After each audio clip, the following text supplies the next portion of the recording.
Giovedì 8 luglio in via Piaia Serravalle di Vittorio Veneto è stato inaugurato un nuovo parco pubblico sorto su un'area di 2000 metri quadrati fino a poco tempo fa abbandonata. La riqualificazione della zona fa parte del programma per i contratti di quartiere 2 per Serravalle e ha visto la collaborazione della sovrintendenza che ha garantito il recupero dell'antico perimetro murario e della vegetazione già presente nella zona. I lavori, eseguiti dalla Battistella Costruzioni di Pieve di Soligo, si sono conclusi lo scorso aprile ed hanno avuto un costo complessivo di 420.000 euro, di cui 168.000 finanziati dal Ministero Infrastrutture e Regione Veneto. La manifestazione ha visto la presenza di molte autorità, tra cui il sindaco Antonio Darè, l'europarlamentare Giancarlo Scottà, il vicepresidente della provincia di Treviso Floriano Zambon, il vice sindaco Giuseppe Maso e l'assessore Antonella Caldard. Presenti all'inaugurazione anche cittadini residenti del quartiere e molti bambini.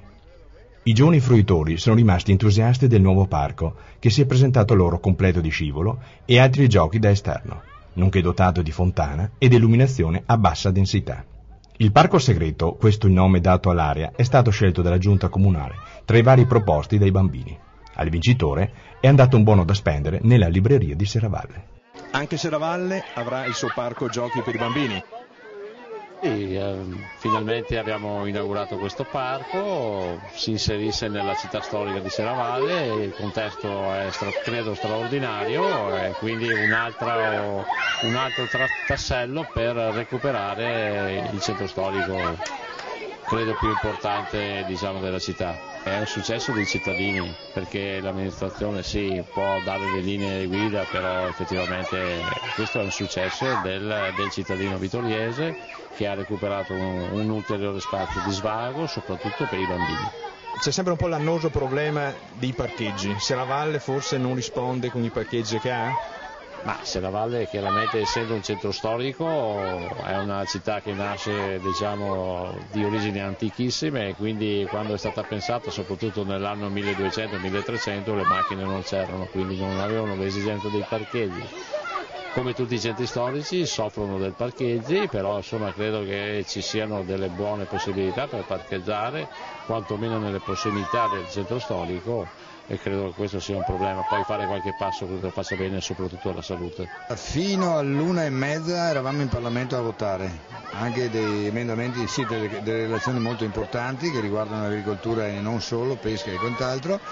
Ho preso l'aereo velocemente e ho fatto tempo di arrivare, quindi il mio cuore rimane sempre a Serravalle. Fa parte di un lavoro abbastanza, costoso per quanto riguarda il tempo sprecato, perché queste cose si dovrebbero fare con più velocità, con più passione, con più entusiasmo anche da parte dei cittadini.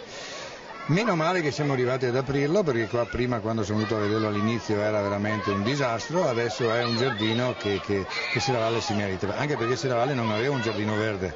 Avevamo tentato una volta con un altro giardino serravallese ma non siamo riusciti, qua almeno abbiamo dato ai bambini, ma non solo ai bambini ma anche a tutti quegli anziani che girano, di avere un appezzamento verde e ricogliere qualche frutto da questi bellissimi alberi.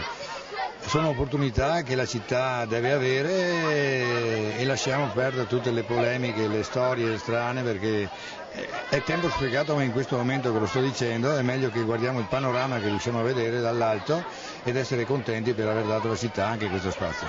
Noi abbiamo finito i laboratori di musica e arte naturalmente che abbiamo fatto a giugno al museo e sarebbe stato una manna poter avere un parco come questo.